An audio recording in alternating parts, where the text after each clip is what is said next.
Shorts येणार आहेत, तर बघत राहा. सगळ्यात आधी सकाळी सकाळी मी मस्तपैकी रेडी होऊन गेली बाहेर, कारण मला आजीचं सामान घ्यायला जायचं होतं गावात. तर त्याआधी आजीकडे गेली, मनी ले या बहुत सारा और फिर उधर से आपण गया गाव में. गावात गेलो आणि गावात गेल्यानंतर मग मस्तपैकी सगळा सामान घेतला दगडू दिल्याकडनं. आणि येताना ना मला हे दिसलं, जिथे महाराजांची मूर्ती इतकी सुंदर होती, म्हणजे डायरेक्ट डोळ्यात मनात सगळीकडे भरली. त्यानंतर मग घरी येता येता भरपूर सामान घ्यायचा होता, तो सगळा घेऊन झाला. आणि घरी आल्यानंतर सगळा सामान सॉर्ट करण्यातच बराच दिवस गेला. तसं वादन पण होतं, पण वादनाला जायला जमलं नाही, कारण घरीसुद्धा दत्त जयंती करतो आम्ही.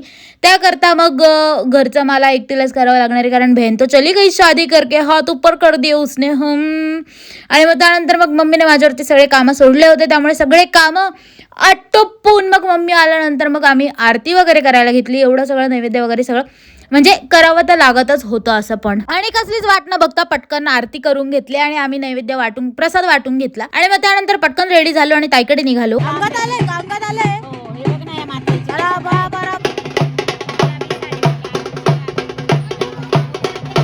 आणि ते बघून निघत नाही, तर तेवढ्यात हा दादा, कुठला तरी दादा हा इथे बेशुद्ध होऊन पडला होता. बरेच लोकांना वाटलं की मेलाय, पण तसं काही झालं नव्हतं.